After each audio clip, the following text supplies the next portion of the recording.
meninggalkan sholat secara sengaja itu salah satu dosa besar. Iya. Berarti tidak bisa sholat sambil berdiri, ya sholat sambil duduk. Tidak bisa sholat sambil duduk, sambil berbaring. Tidak bisa sambil berbaring, berarti terlentang sholatnya pakai hati gitu ya. Isyarat gitu ya.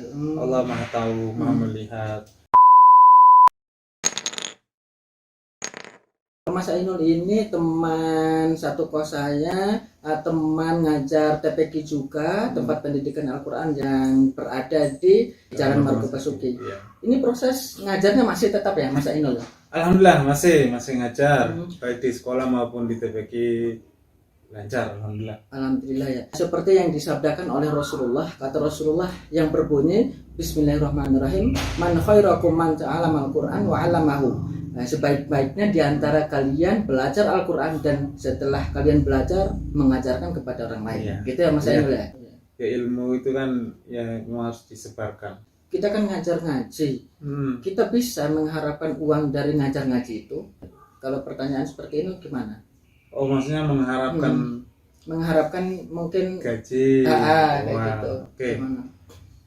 Jadi pada dasarnya itu kalau kita menyampaikan ilmu-ilmu yang baik, contohnya kita mengajarkan Al-Quran ya. Iya. Sebenarnya semua itu kembali kepada niat masing-masing. Jadi niat dulu. Niat kita ngajar itu untuk mencari apa dulu gitu. Oh iya. Tergantung niat. Iya. Kalau kita niat untuk mengharapkan gaji, berarti itu kita nggak dapat gitu. Jadi kita ngajar itu yang pertama niat kita itu karena mencari ridhonya. Selain itu ada pahala. Tapi yakinlah setiap apa yang kita sampaikan itu ada pahalanya. Ya ada pahalanya dan Allah pasti kasih rezeki. Oh berarti yang pertama diusahakan hati kita niatnya tidak karena uang, tidak karena jabatan, tidak karena pahala, bukan karena pahala juga ya, tapi karena ridho Allah. Kita mengharapkan ridho Allah. Kalau misalkan kita mengharapkan pahala, itu gimana?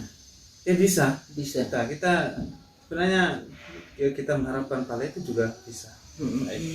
Tapi yang paling bagus itu apa yang kita kerjakan di dunia ini, yang penting Allah ridho. Ya, kalau Allah ridho itu pahala dapat semuanya, insya Allah.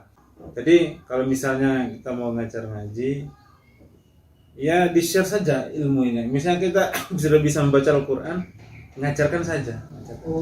Tanpa nanti gaji saya berapa, jangan. Jangan. Ya. Kalaupun dikasih, alhamdulillah, syukurin aja. Kalau kita misalnya kita ngajar dengan mengharapkan uang, gaji atau dan lain sebagainya, itu nanti eman gitu. Iya. Eman. Kayak kita nggak ikhlas nanti kalau kita ngajarin anak-anak itu.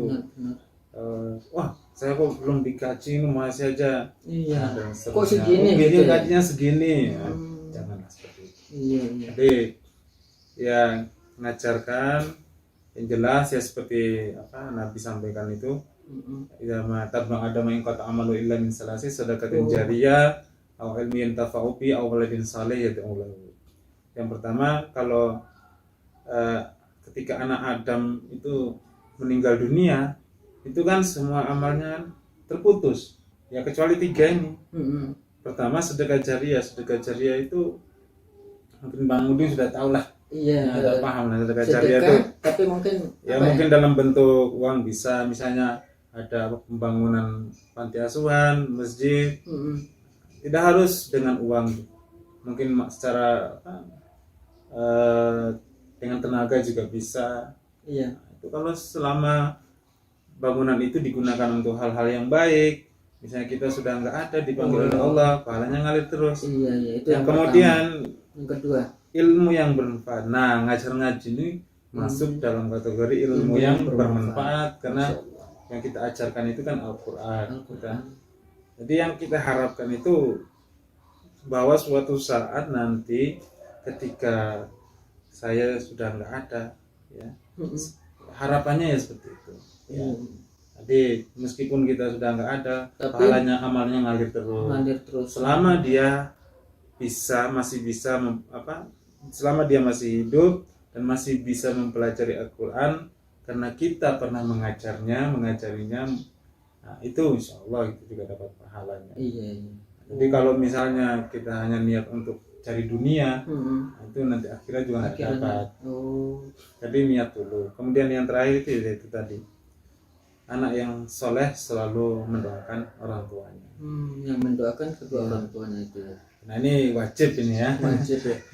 Jadi Iya. memang harus wajib. Saya pernah dari para ulama, dari habaib kan, golongan habaib itu yang mengatakan gini, seseorang bisa menjadi wali karena doa kedua orang tuanya. Padahal ibadahnya biasa-biasa saja, terus sholatnya biasa-biasa saja, tapi beliau ini taatnya luar biasa kepada kedua orang tuanya. Jadi Allah mengangkatnya jadi wali Allah, luar biasa. Iya. Seperti itu berarti wajib ya. Oh iya wajib. Kita taat kepada kedua orang tuanya. Iya. Karena setiap kali Allah mengatakan dalam Al-Quran itu wa'budullahi wa la tusyriku bihi syai'an wa bil walidaini ihsana. Setiap Allah menyebutkan untuk kita sebagai hambanya beribadah atau taat pada Allah, pasti di bawahnya setelah itu Allah memerintahkan untuk berbakti kepada kedua orang tua. Karena memang jasanya nggak bisa ditukar dengan apapun. Nggak bisa, Nggak meskipun bisa. satu dunia ini ya nggak bisa. Iya nggak bisa. Masya Makanya Allah. ya harus kita sebagai anak itu ya harus satu. Kecuali kita bisa membahagiakan saja, menyenangkan hati orang tua itu ya bisanya. Kalau membayar jasa nggak bisa sama sekali. Iya. Menyenangkan saja ya. Iya menyenangkan itu. Dalam bentuk apa itu menyenangkan? Dalam bentuk banyak hal ya. Ya mungkin kalau kita punya rezeki yang lebih, tanpa orang tua meminta pun ya kita sudah paham, sudah tahu lah gitu. Iya. Ngirim itu ngasih. Kemudian sedekah, ya belanja apa gitu yang kesukaan orang tua. Karena sedekah yang paling pertama itu orang yang paling dekat dengan kita. Oh. Yaitu di dalam rumah itu Di dalam rumah. orang tua. Orang tua. Iya. Sebelum kita ngasih ke orang lain, orang tua. Berarti yang nomor satu adalah Orang orang tua tua itu ya? perintah juga. Perintah. Itu sedekah. Maka kita enggak lupa. Iya. Tapi kalau misalnya kita jauh gini ya, jadi kita jauh kayak gini sama jauh orang tua ya, sama-sama merantau. Iya. Ya memberi kabar, nelpon. Nah, itu juga sudah seneng banget.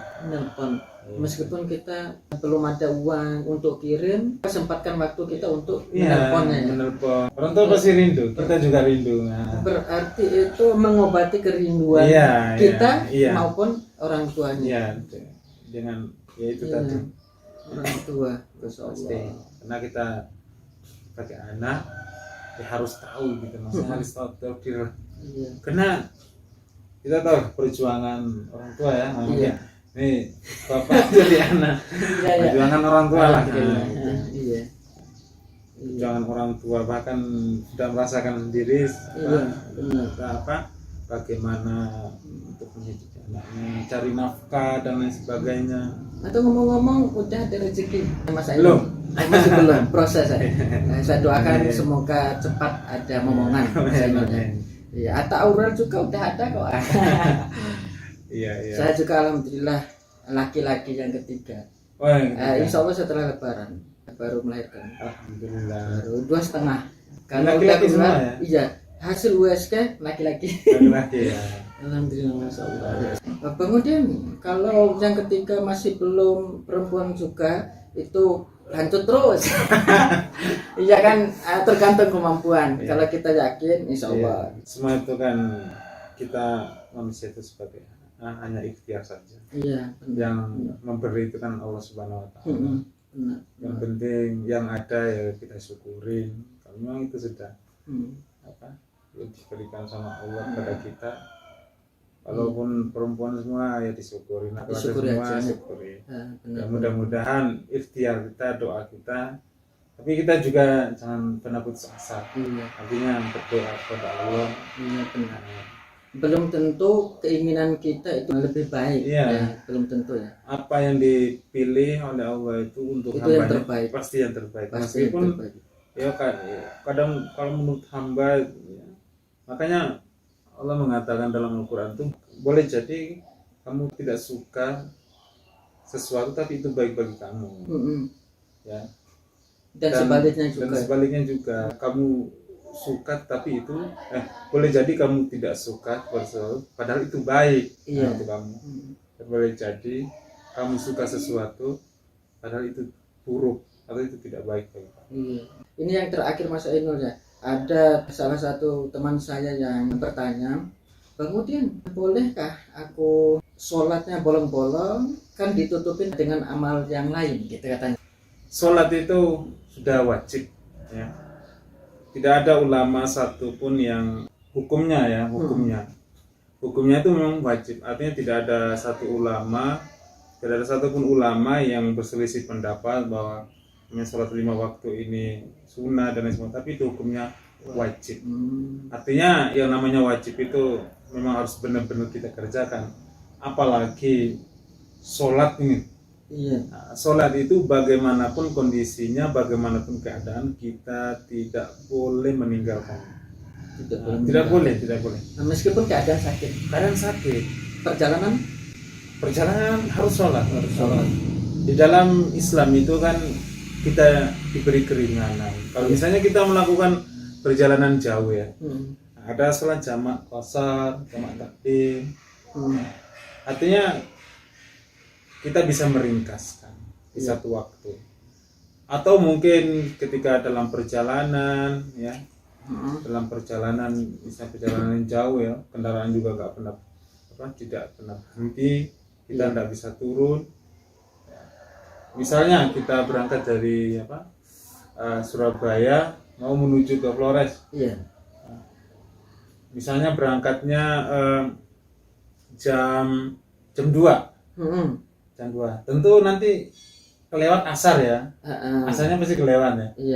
Misalnya nyampe di bandara selanjutnya itu maghrib. Nah, maka dalam keadaan apapun dan dimanapun kita berada, kondisi apapun, di dalam pesawat ya kita juga sholat. Oh nggak ada air, kita kan diajarkan tayamum. Benar. Jadi nggak boleh tinggalkan apapun alasannya, nggak boleh meninggalkan sholat secara sengaja, itu salah satu dosa besar. Berarti tidak bisa sholat sambil berdiri, ya sholat sambil duduk. Tidak bisa sholat sambil duduk, sambil berbaring. Tidak bisa sambil berbaring, berarti terlentang sholatnya pakai hati gitu ya. Isyarat gitu ya. Allah Maha tahu, Maha melihat. Gitu. Terima kasih Mas Ainul ya.